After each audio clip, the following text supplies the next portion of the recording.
जय हिंद दोस्तों, स्वागत है आपका हमारे YouTube चैनल पर। दोस्तों TDS यानी tax deducted at source income tax की चोरी को रोकने के लिए बहुत ही बढ़िया मैकेनिज्म बनाया गया है ताकि हर व्यक्ति अपनी ट्रू एंड फेयर इनकम वहाँ पे दिखा दे और अपनी इनकम टैक्स की चोरी वो ना करें।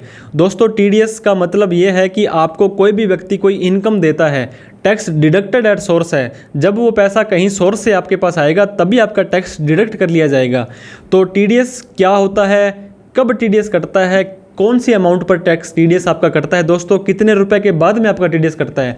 आपको पता होगा TDS के बहुत सारे प्रोविजन दोस्तों बना रखे हैं। सेक्शन 194A आपने बेसिकली सुना होगा, FD के ऊपर आपका TDS कटता है। तो इस तरह से किन व्यक्तियों की जिम्मेदारी है कि उनका TDS काटे, कितना TDS काटे, किसका TDS काटे। लेटेस्ट रूल दोस्तों TDS के ऊपर जो है फाइनेंशियल ईयर 23-24 जो भी हमारा चाल चल रहा है, असेसमेंट ईयर 24-25 के बारे में हम सारे के सारे TDS रेट्स हैं इस वीडियो में डिस्कस करने वाले हैं। तो अंत तक आप इस वीडियो में बने रहें। देर ना करते हुए चलिए दोस्तों वीडियो को स्टार्ट करते हैं।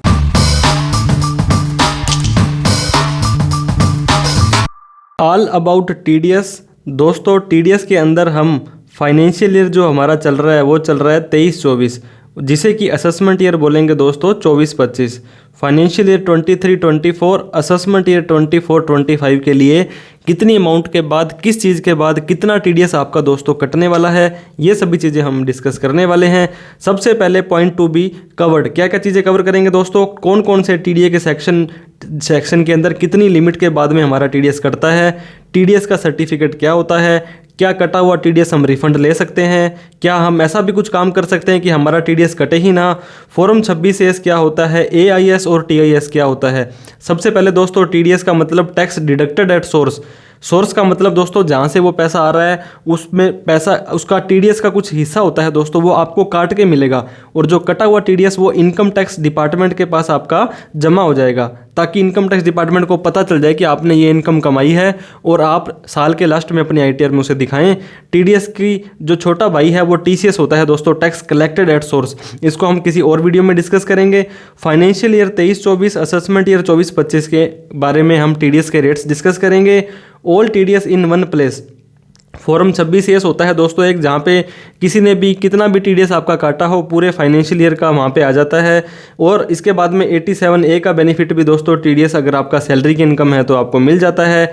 अब आपको बता दें टैक्स स्लैब दोस्तों, TDS आपको क्या होता है, टैक्स का एक वो होता है दोस्तों, अलग रूप होता है, टैक्स का एक अलग नाम होता है। तो अगर मैं आपको बता दूं, अगर आपको पता होगा न्यू टैक्स स्लैब और ओल्ड टैक्स स्लैब, दो तरह की टैक्स स्लैब आपको देखने को मिल रही है पिछले 2-3 सालों से। अगर आप ओल्ड टैक्स स्लैब में जाते हैं और आपकी इनकम 2.5 लाख रुपए तक है तो दोस्तों ना तो आपको कोई टैक्स देना है, ना ही आपको ITR भरनी जरूरी है। 2.5 लाख से 5 लाख पर 5% टैक्स देना है, 5 लाख से 10 लाख वाली इनकम पर 20% देना है और 10 लाख से ऊपर वाली इनकम पर आपको 30% टैक्स देना है अगर आप ओल्ड टैक्स स्लैब में जाते हैं। इस स्लैब में दोस्तों आपको काफ़ी सारी डिडक्शन एग्जम्पशंस का बेनिफिट भी मिल जाता है। और वहीं पर दोस्तों अगर आप न्यू टैक्स स्लैब में जाते हैं तो यहाँ पे आपको टैक्स रेट कम लगता है लेकिन डिडक्शन एग्जम्पशंस कोई भी नहीं मिलती है। यहाँ पे 2.5 की जगह 3 लाख रुपये आपकी बेसिक एग्जम्पशन लिमिट है, 3 से 6 पर 5% है दोस्तों, 6 से 9 पर 10% है, 9 से 12 पे 15% है, 12 से 15 पर 20% है और 15 लाख से ऊपर 30% है। दोस्तों यहाँ पे 3 लाख की मैंने डिस्कस की, लेकिन अगर आपकी इनकम 7 लाख तक है तो वो सारी की सारी टैक्स फ्री हो जाएगी। वैसे ही ओल्ड टैक्स स्लैब में अगर आपकी इनकम 5 लाख तक है तो वो भी सारी की सारी टैक्स आपकी जो है माफ़ हो जाएगा। तो इस तरह से मैंने आपको टैक्स रेट बताया दोस्तों। अब TDS के सेक्शंस हम डिस्कस कर लेते हैं वन बाई वन। सबसे पहले दोस्तों 192 के अंदर अगर आपका किसी ने TDS काटा है तो वो आपका एम्प्लॉयर काटेगा और कोई भी नहीं काट सकता है दोस्तों। इसके अंदर आपकी सैलरी भी आ सकती है, सैलरी के अलावा पेंशन की इनकम अगर आपकी आती है तो वहाँ पर भी आपका जो TDS है कट सकता है। तो मतलब सैलरी और पेंशन दोनों के अंदर सेक्शन 192 के अंदर आपका TDS कटेगा। आपको उनको बताना पड़ेगा कि आप न्यू टैक्स स्लैब में जाना चाहते हैं या ओल्ड टैक्स स्लैब में जाना चाहते हैं, उसके हिसाब से ही आपका टैक्स रेट कटेगा। अगर आप पैन कार्ड नहीं देते हैं तो 30% TDS आपका वो काट लेंगे। इसके अलावा दोस्तों सैलरी और पेंशन में आप उन्हें बता भी सकते हैं कि ATC ATD डिडक्शंस वगैरह क्या क्या लेना चाहते हैं आप, क्योंकि उसकी छूट देने के बाद अगर आपकी इनकम 87A की रिबेट लेना चाहते हैं तो भी उसकी रिबेट आपको मिलेगी। अगर आपकी इनकम मान लो दोस्तों 7,25,000 रुपये है और आप उनको बता देते हैं मैं तो न्यू टैक्स स्लैब में जाना चाहता हूं, तो आपको पता है 50,000 की स्टैंडर्ड डिडक्शन आपको मिल जाएगी, तो आपकी इनकम 6,75,000 रह जाती है दोस्तों। तो 7 लाख तक न्यू टैक्स स्लैब में कोई टैक्स नहीं लगता है, तो आपका कोई भी टीडीएस वो नहीं काटेंगे। अब बात करते हैं section 192A, pre mature withdrawal from employ provident fund. 50,000 से ज़्यादा निकालते हैं तो 10% टीडीएस कटेगा। पैन कार्ड नहीं है या इनएक्टिव है आपका तो 20% टीडीएस आपका कटने वाला है। इसके बाद बात करेंगे दोस्तों सेक्शन 193, इंटरेस्ट ऑन सिक्योरिटीज़। 2500 से ज़्यादा का आपको इंटरेस्ट मिलता है सिक्योरिटी पर तो 10% टीडीएस कटेगा। पैन कार्ड नहीं है तो 20% टीडीएस आपका कट जाएगा। अब दोस्तों डिविडेंड, अगर आप शेयर मार्केट के अंदर ट्रांजैक्शन करते हैं तो वहाँ पे लॉन्ग टर्म कैपिटल गेन और शॉर्ट टर्म कैपिटल गेन के अंदर कोई कमाई करते हैं दोस्तों, आपने कोई शेयर लेकर के रखे कुछ टाइम के लिए, तो 194 सेक्शन बोलता है कि आपको कई बार कंपनियां डिविडेंड देती है, लाभांश होता है, लाभों का अंश 5,000 से ज़्यादा पर कंपनी आपको देगी डिविडेंड, तो वो दोस्तों 10% टीडीएस आपका काट के देगी। पहले ये टैक्स फ्री होता था, अब इनकम फ्रॉम अदर सोर्स के अंदर आपको जुड़ जाएगा और स्लैब रेट के हिसाब से आपको टैक्स देना पड़ जाएगा। अगर आपकी इनकम 10 लाख से ज़्यादा है तो उसके ऊपर आपको 30% टीडीएस जो टैक्स है वो देना पड़ जाता है। 194A दोस्तों काफ़ी इंपॉर्टेंट, काफ़ी यूज होने वाला सेक्शन है। अगर आपको इंटरेस्ट आया है, कहाँ से आया है, बैंक से आया है, पोस्ट ऑफिस से आया है, कहाँ से दोस्तों डिपॉजिट की है आपने कोई बैंकिंग सोसाइटी से, किसी से भी, मोस्ट ऑफ द केसेज में यहाँ पे एफडी आती है, आपकी आरडी आती है। अगर इन चीज़ों में आपको कोई ब्याज आया है तो दोस्तों 40,000 रुपये के बाद कोई भी अमाउंट आपको मिलेगी उस पर टीडीएस कटेगा। अब मान लो आपका 50,000 रुपये का ये ब्याज आया है तो 5,000 रुपये आपका टीडीएस कट जाएगा। आपके खाते में दोस्तों 45,000 रुपये ही जमा होंगे। अब अगर आप सीनियर सिटीजन है दोस्तों, सीनियर सिटीजन इनकम टैक्स में वो व्यक्ति होता है जिनकी उम्र 60 साल या उससे ज़्यादा है, तो 60 साल से ज़्यादा वालों के लिए 50,000 रुपये ये लिमिट है दोस्तों। ये लिमिट अगर क्रॉस हो जाती है, मैंने आपको बताया 60,000 रुपये का अगर आपको ब्याज आया है तो आपको 6,000 रुपये टीडीएस कटेगा, ऊपर वाले पे नहीं कटेगा, टोटल अमाउंट पर कटेगा, और 54,000 रुपये आपकी जो भी एफडी आरडी थी उसके अंदर जमा हो जाएगा। ये 6,000 रुपये इनकम टैक्स डिपार्टमेंट में चले जाएंगे, ताकि आप ही का पैसा है दोस्तों। ये जो टीडीएस कटता है ये आपके पैन कार्ड में जमा हो जाता है, क्योंकि साल के लास्ट में जब आप अपने आईटीआर भरेंगे तो इस टीडीएस को आप क्रेडिट ले लेंगे। अगर आपका इनकम टैक्स 5 लाख 7 लाख से कम है तो रिफंड ले लेंगे, अदरवाइज टैक्स ज़्यादा बनता है तो उसको टैक्स के अंदर आप यूज कर सकते हैं। एफडी के अंदर पैन कार्ड अगर आप नहीं देते हैं दोस्तों तो आपका 20% टीडीएस काटा जाएगा। अब हम बात करते हैं 194A की। ये तो बैंक और पोस्ट ऑफिस आपको ब्याज देता है, इसके अलावा अदर देन कोई भी व्यक्ति देता है। जैसे मान लो कोई व्यक्ति जिसकी ऑडिट हो रही है दोस्तों, ऐसा कोई व्यक्ति जिसकी टर्नओवर 1 करोड़ से ज़्यादा थी, उसको आपने कोई पैसा उधार दिया था,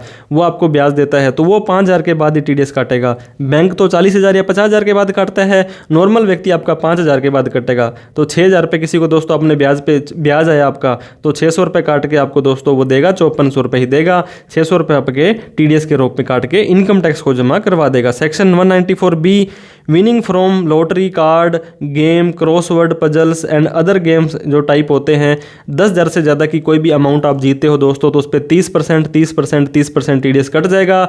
लेकिन दोस्तों यहाँ पे आपका +4% के अंदर आपको पता है हेल्थ एंड एजुकेशन सेस भी देना पड़ता है। और बहुत सारे मामले में हमने देखा है दोस्तों, ऐसा कोई व्यक्ति जिसकी 50 लाख से ज़्यादा की इनकम है, फॉर एग्जांपल 60 लाख रुपए किसी ने जीता लॉटरी से, तो 60 लाख का 30% दोस्तों वो 1,80,000 रुपये काट लेगा। 18 लाख रुपये, 18 लाख रुपये काट लेगा वो। अब इस 18 लाख, उसने तो 18 लाख रुपये काट लिए, लेकिन जब वो अपनी इनकम टैक्स की रिटर्न भरेगा तो इस 18 लाख के ऊपर आपको 4% सेस और देना पड़ेगा। और दोस्तों जिस व्यक्ति की इनकम 50 लाख या उससे ज़्यादा होती है तो उसे टैक्स के ऊपर 10% सेस और देना पड़ता है, तो ये आपको मैनुअली भरना पड़ेगा। अगर टीडीएस काट ले तो बढ़िया है, नहीं तो आपको उसमें भरना पड़ेगा। Section 194BA, winning from online games के कोई गेनिंग करते हो दोस्तों तो विदाउट एनी लिमिट आपका 30% टीडीएस काट लिया जाएगा, टीडीएस काट लिया जाएगा आपका दोस्तों। इसके बाद में section 194BB, winning from horse races. आपको पता होगा हॉर्स रेसेज इंडिया के अंदर लीगल होती है और बहुत सारे लोग इसके ऊपर बैटिंग करते हैं। 10,000 से ऊपर अगर आप हॉर्स रेस में जीत जाते हो तो आपका 30% टीडीएस है दोस्तों काट लिया जाएगा। 194C, contractor income. दोस्तों अगर आप एक ट्रांसपोर्टर हो, अगर आपके नाम ट्रक वगैरह आते हैं, भाड़ा आता है, तो यहाँ पे अगर कॉन्ट्रैक्ट पर दोस्तों कोई इनकम आप कमाते हो, किसी से ठेके पे लेके कोई काम करते हो, तो 194 के अंदर एक सिंगल ट्रांजैक्शन 30,000 से ज़्यादा की हो जाती है। तो अगर आप इंडिविजुअल हो तो 1%, अदर देन इंडिविजुअल हो तो 2%, जैसे कि पार्टनरशिप फर्म या कंपनी, और पैन कार्ड नहीं है तो 20% टीडीएस काटा जाएगा। दोस्तों मैंने आपको कोई काम करवाया कॉन्ट्रैक्ट दे करके और मैंने आपको 40,000 रुपये का वो कॉन्ट्रैक्ट दिया था, तो मैं इसका 1% 400 रुपये काट के आपको 36,600 रुपये आपको मैं दूंगा, 39,600 रुपये, और बाकी अमाउंट आपका दोस्तों आपको मिल जाएगा। तो इस तरह से कॉन्ट्रैक्ट की सिंगल एंट्री में तो दोस्तों 30,000 है। अगर आप पूरे साल साल का अगर फाइनेंशियल ईयर का देखें तो वहाँ पे 1 लाख रुपए है। अब मैंने आपको दोस्तों 20,000 रुपये का कोई काम करवाया, फिर 1 महीने बाद 20,000 का काम कराया, फिर 20,000 का कराया, तो ऐसे करके दोस्तों अगर आप 1 लाख रुपए तक चले जाते हो सिंगल एंट्री के अलावा फाइनेंशियल ईयर के अंदर, तो भी आपको 1%, other than individual 2%, pan card नहीं है तो 20% TDS आपका काट लिया जाएगा। फिर 194C की बात करता है दोस्तों, contract transporter not covered under section 44AE, तो इनका 30,000 या 75,000 रुपये है। 1% आपका दोस्तों सिंगल के लिए 30 और वैसे 75, 1%, 2% या 20% TDS जो आपका काट लिया जाएगा। फिर 194C के अंदर दोस्तों, contract transport covered under section 44AE and submit declaration, अगर वो डिक्लेरेशन दे देते हैं 44AE के अंदर हैं तो उनका कोई भी TDS नहीं कटेगा, और पैन कार्ड नहीं देते हैं तो दोस्तों 30% TDS उनका कट जाएगा। सेक्शन 194C दोस्तों, बहुत सारे लोग LIC के अंदर एजेंट हैं, SBI के अंदर एजेंट हैं, और भी कोई बीमा कंपनी है दोस्तों, तो वहाँ पे उनको कोई इंश्योरेंस का करवाने के बाद में जो कमीशन आता है 194D के अंदर इंश्योरेंस कमीशन है दोस्तों, पूरे साल के अंदर अगर 15,000 से ज़्यादा का कमीशन उनको मिलता है तो 5% TDS काट के वो पैसा उनको मिलेगा। 194DA दोस्तों, payment in respect of life insurance policy, section 1010D के अंदर एग्जाम्प्ट नहीं हो आप, अगर 1 लाख से ज़्यादा की कोई लाइफ इंश्योरेंस की मैच्योरिटी आपको मिलती है तो 5% TDS उसका काट लिया जाएगा। पैन कार्ड नहीं है तो दोस्तों ये अमाउंट 20% हो जाएगी। अब हम बात करते हैं section 194E, payment to non resident sport person और स्पोर्ट एसोसिएशन, कोई लिमिट नहीं है, जो भी पैसा मिलेगा 20% TDS काट के ही पैसा यहाँ पे मिलने वाला है। Section 194EE, payment out of deposit under national saving scheme, 2500 से ज़्यादा का अगर कोई अमाउंट मिलेगा तो 10% TDS कटेगा, पैन कार्ड नहीं है तो 20% TDS कट जाएगा। दोस्तों वीडियो के लास्ट तक बने रहे हैं, हम आपको काफ़ी सारी चीज़ें बताएंगे कि TDS आप कैसे बच सकते हैं TDS कटने से, और आपका कट गया है तो आपको क्या सोल्यूशन वहाँ पे करना है, तो ये सब हम डिस्कस करेंगे। 194F दोस्तों, 194F बोलता है repurchase unit by mutual fund के अंदर कोई लिमिट नहीं है, 20% TDS कटेगा। पैन कार्ड अगर आपके पास नहीं है तो आपको 30% TDS है यहाँ पे कटवाना पड़ जाएगा। अब हम बात करते हैं सेक्शन 194G। आपको पता होगा दोस्तों, कमीशन लॉटरी बहुत सारे स्टेट जैसे कि पंजाब स्टेट लॉटरी है, ये स्टेट लॉटरी वगैरह बेचते हैं, तो लॉटरी का कमीशन दोस्तों किसी एजेंट को मिलता है 15,000 से ज़्यादा तो 5% TDS कटेगा। पैन कार्ड नहीं है तो 20% TDS कटेगा, TDS कटेगा। दोस्तों मैं हर बार आपको बोल रहा हूँ लास्ट वाली लाइन में, पैन कार्ड नहीं है तो पैन कार्ड नहीं है तो पैन कार्ड नहीं है तो TDS तो ज़्यादा कटेगा ही कटेगा, और वो आपके पैन कार्ड के अंदर शो नहीं होगा, तो मेक श्योर दोस्तों आपका पैन कार्ड जरूर हो जहाँ भी TDS कटवाना है, अदरवाइज आपका जो ये रिफंड है उसको आने में भी दिक्कत हो सकती है, मतलब आपको रिफंड नहीं आएगा दोस्तों अगर आपके पैन कार्ड में ही जमा नहीं होएगा तो। सेक्शन 194H दोस्तों, ब्रोकरेज कमीशन दलाली अगर आपको मिलती है 15,000 से ज़्यादा की पूरे साल के अंदर तो 5% TDS कटेगा। पैन कार्ड नहीं है तो आपको 20% TDS वहाँ पे कटवाना पड़ जाएगा। सेक्शन 194I, रेंट, आपको अगर कोई किराए की इनकम आ रही है दोस्तों, land and building, furniture and fitting, 2,40,000 एक साल के अंदर इतनी अमाउंट आपको मिलती है तो 10% TDS आपका काट के आपको ये पैसा मिलेगा। ये डिपेंड करता है दोस्तों सामने वाला व्यक्ति कौन है, अगर TDS के अंदर आ रहा है, ऐसा कोई व्यक्ति, मैंने आपको 2,40,000 बता दिया, ऐसा कोई व्यक्ति जो 3 लाख रुपए तक अब उसको रेंट की इनकम आ रही है हमें, तो वो नहीं काट रहा है क्योंकि उसकी ऑडिट नहीं हो रही है या उसकी रिस्पॉन्सिबिलिटी नहीं है, तो वो डिपेंड करता है जो सामने वाला व्यक्ति। 194I के अंदर दोस्तों रेंट, पहले आपको लैंड एंड बिल्डिंग का बताया था, अब प्लांट और मशीनरी का 2,40,000 से ज़्यादा आया तो यहाँ पे 10% की जगह 2% TDS आपका काटा जाएगा। 194IA के अंदर दोस्तों, transfer of certain immovable property other than agriculture land, कोई प्रॉपर्टी दोस्तों ट्रांसफ़र करते हो 50 लाख से ज़्यादा की तो आपको वहाँ पे 1% TDS उसका काटना पड़ेगा और इनकम टैक्स डिपार्टमेंट में जमा करवाना पड़ेगा। मान लो आपने दोस्तों कोई 60 लाख रुपये की प्रॉपर्टी खरीदी है तो आप 50 लाख से ज़्यादा की हो गई है तो उसका 1% 60,000 रुपये आपको उसका TDS काट के इनकम टैक्स को जमा कराना पड़ेगा, ताकि पता लग जाए इस व्यक्ति ने 60 लाख रुपए की प्रॉपर्टी बेची है, सामने वाला व्यक्ति को कैपिटल गेन हुआ है तो वो वहाँ पे दिखा देगा अपना। सेक्शन 194IB, रेंट, लैंड और बिल्डिंग या बोथ, ये दोस्तों मैंने आपको पहले बताया था कि ऐसा कोई व्यक्ति जो 2,40,000 से ज़्यादा का किराया देता है तो वो TDS काट के देगा। वो कब काटेगा? जब उसकी इनकम टैक्स में ऑडिट वगैरह होती है या उसकी रिस्पॉन्सिबिलिटी है। लेकिन ये जो है सेक्शन 194IB 50,000 रुपये पर मंथ का दोस्तों, इसके अंदर अगर सामने वाले व्यक्ति की ऑडिट नहीं होती है और 50,000 रुपये से ज़्यादा का किराया किसी को देता है तो उसका TDS है 5% काट के देगा, पैन कार्ड नहीं है तो 20% काट के देगा और वो TDS इनकम टैक्स डिपार्टमेंट में जमा करवाएगा। Section 194IC, payment of monetary consideration under joint development agreement के अंदर 10% का टीडीएस कटेगा। पैन कार्ड नहीं है तो 20% कट जाएगा। 194 दोस्तों प्रोफेशनल फीस होता है। 194 का सेक्शन, अगर आप टेक्निकल सर्विसेज के लिए लेते हैं तो 30,000 रुपये के बाद में आपका 2% टीडीएस काटा जाएगा दोस्तों। इसी के साथ में दोस्तों 194 के अंदर some paid toward royalty in nature of consideration for sale distribution cinematography film, तो 30,000 से ऊपर इसका भी 2% टीडीएस कटेगा। पैन कार्ड नहीं है तो 20% टीडीएस आपका काट लिया जाएगा। और नॉर्मल दोस्तों 194 professional fees in all other case, जैसे दोस्तों आप सीए हैं, एक कोई लायर है, कोई भी प्रोफेशनल इनकम लेता है दोस्तों, जैसे कि एक डॉक्टर है, ये अपनी को सर्विसेज किसी को देते हैं 30,000 रुपये से ज़्यादा की, तो इनका 10% टीडीएस काटा जाएगा और बचा हुआ पैसा इनको दे दिया जाएगा। सेक्शन 194 के payment of any income in respect of unit of mutual fund as per section 1023D और यूनिट ऑफ एडमिनिस्ट्रेटर और फ्रॉम ए स्पेसिफाइड कंपनी, तो 10% TDS without any limit cut जाएगा। पैन कार्ड नहीं है तो दोस्तों 20% TDS. Section 194 LA TDS on compensation from compulsory acquisition immovable property. कई बार गवर्नमेंट आपकी प्रॉपर्टी एक्वायर कर लेती है दोस्तों कंपलसरली, तो 2.5 लाख से ज़्यादा का कोई मुआवजा मिलता है तो उसके ऊपर भी 10% टीडीएस आपका काट लिया जाएगा। अब 194 LBA1 business trust shall deduct TDS while distributing any interest received for receivable by as special purpose vehicle होते हैं दोस्तों, उसकी इनकम कोई आ रही है तो उसके ऊपर आपका 10% टीडीएस काट लिया जाएगा। अब 194 LB income by way of interest from infrastructure debt fund, इसके अंदर आपकी कोई इनकम आ रही है दोस्तों तो 5% टीडीएस आपका काटा जाएगा। पैन कार्ड नहीं है तो 20% टीडीएस कट जाएगा।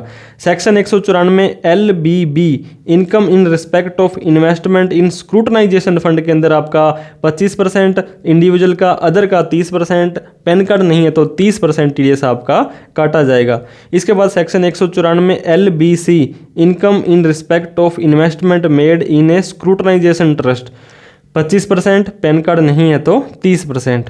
194 LC के अंदर दोस्तों income by interest Indian specified company, ये कई आपके काम की नहीं है दोस्तों तो 5% टीडीएस इसका कटेगा। Section 194 LD interest on certain bond and government security के ऊपर 5% टीडीएस आपका काटा जाएगा। Section 194 M payment of commission brokerage contract fees professional fees resident person by a individual और HUF where are not liable to deduct TDS under section 194 C, H और J में TDS नहीं कटता है तो 50 लाख से ज़्यादा की अमाउंट के ऊपर दोस्तों 5% टीडीएस आपका काट लिया जाएगा। सेक्शन 194 A काफ़ी खतरनाक काफ़ी महत्वपूर्ण सेक्शन है दोस्तों। गवर्नमेंट बोलती है कैश को ना करो, कैश का ट्रांजैक्शन आप ना करो। अगर आपने पिछले 3 साल की ITR नहीं भरी है दोस्तों, ITR का मतलब income tax return last 3 year की अगर आपने नहीं भरी है और 20 लाख से ज़्यादा का कैश अगर आप बैंक से निकालते हो तो आपको 20 लाख से ज़्यादा के ऊपर 2% टीडीएस कटवाना पड़ेगा। और दोस्तों आपको पता होगा 20 लाख से लेकर के 1 करोड़ तक तो ये आपका 2% है और 3 साल की ITR नहीं भरी है तो 1 करोड़ के बाद में आपका 5% टीडीएस दोस्तों काटा जाएगा अगर आप बैंक से कोई पैसा नगद निकालते हो। अब फॉर एग्जांपल आपने दोस्तों ITR नहीं भरी है पिछले साल की और आपने 22 लाख रुपए 1 साल के अंदर नगद निकाल लिया तो 22 लाख मतलब 2 लाख रुपए ऊपर हो गया आपका, तो 2 लाख के ऊपर आपका 2% टीडीएस जो होता है 4,000 रुपये वो आपका टीडीएस काट लिया जाएगा। इनकम टैक्स डिपार्टमेंट को बता दिया जाएगा कि इस व्यक्ति ने इतने रुपए का कैश निकाला है। अब इससे आप पूछ लीजिए इसने कैश का क्या किया, कहाँ किया, कि ये पैसा कहाँ पे इसने यूज किया था। तो इस सेक्शन का जो पर्पज़ है दोस्तों कैश के यूज को कम से कम करना है। फिर 194 N आता है दोस्तों, जहाँ पर पिछले 3 साल की ITR मैंने आपको बताया था ITR 3 ईयर्स की भरी हुई है तो क्या है 20 लाख की लिमिट नहीं होगी दोस्तों, आपको 1 करोड़ की लिमिट दी जाएगी। 1 करोड़ की लिमिट के बाद में आपका 2% टीडीएस काटा जाएगा। अगर आपके पास पैन कार्ड नहीं है दोस्तों तो आपका 20% टीडीएस कट जाएगा और ये कटा हुआ टीडीएस आप रिफंड भी नहीं ले सकते हैं, ये पैसा आपका वापस भी नहीं आएगा। तो इस तरह से मेक श्योर या तो आप कैश निकालें नहीं, लिमिट से ज़्यादा निकालें तो आपका वहाँ पे पैन कार्ड जरूर अपडेट होना चाहिए ताकि आप ये कटा हुआ टीडीएस अपना रिफंड ले पाएँ। इसके बाद में section 194A applicable for e-commerce operator for sale of goods और provision of service facilitated by it through its. अगर दोस्तों अमेजोन फ्लिपकार्ट वगैरह पे आपने टाई अप कर रखा है और उसके थ्रू दोस्तों आप अपना सर्विसेज दे रहे हैं, तो गुड्स के और सर्विसेज के मामले में आपका 1% TDS काट के ही आपको पैसा वहाँ पे मिलेगा। 194P काफ़ी इंपॉर्टेंट सेक्शन है दोस्तों। इनकम टैक्स के अंदर 3 तरह के सीनियर सिटीजन होते हैं, मैंने बताया था। एक तो नॉर्मल सीनियर सिटीजन जो 60 साल के होते हैं, एक दोस्तों सुपर सीनियर सिटीजन होते हैं जो 80 साल के होते हैं, और एक specified SPECIFIED specified senior citizen दोस्तों 75 साल या उससे ज़्यादा के हैं, उनको एक अलग कैटेगरी में बांट दिया है।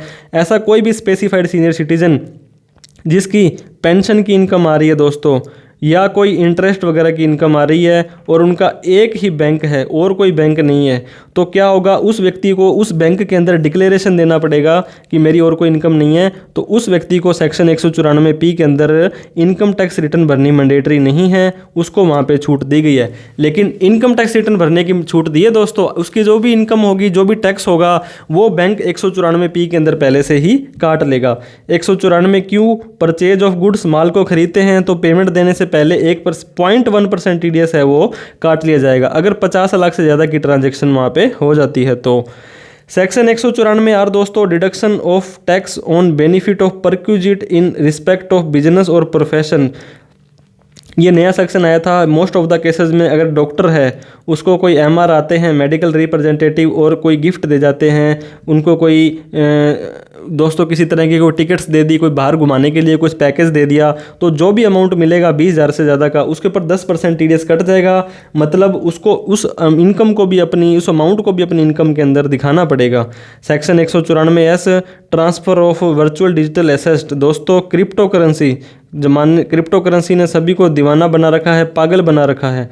तो रेजिडेंट इंडिविजुअल के मामले में 10,000, अदर में 10,000, 50,000, अदर के मामले में 10,000 रुपये के ऊपर दोस्तों कोई भी व्यक्ति अगर ट्रांसफ़र करता है वर्चुअल डिजिटल एसेट, तो अगर आपने मान लो 1 लाख रुपए की क्रिप्टो करेंसी बेची है दोस्तों, तो आपका 1% TDS कटेगा, आपको 99,000 रुपये ही आपको मिलेंगे।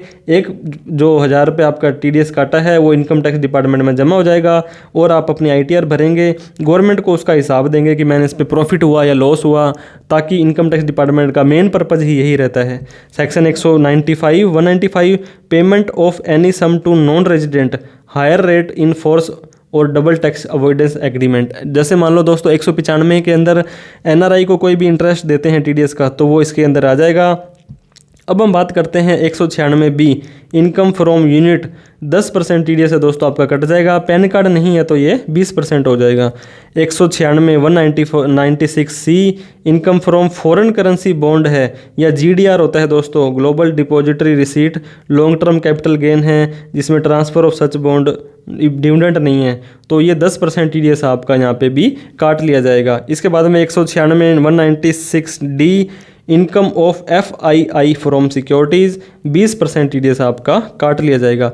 दोस्तों TDS कटने के बाद में क्या होगा, जिस व्यक्ति ने आपका TDS काटा है उसकी ये जिम्मेदारी है वो एनुअली और quarterly, most of the cases में क्वार्टरली आपको एक TDS का सर्टिफिकेट देगा जिसमें लिखा होगा कि मैंने इस सेक्शन के अंदर इस पैन नंबर का इतना TDS काटा है, इतनी अमाउंट उसको दी है। तो डिडक्टर है जो भी TDS का डिडक्ट करेगा वो सर्टिफिकेट इशू करेगा।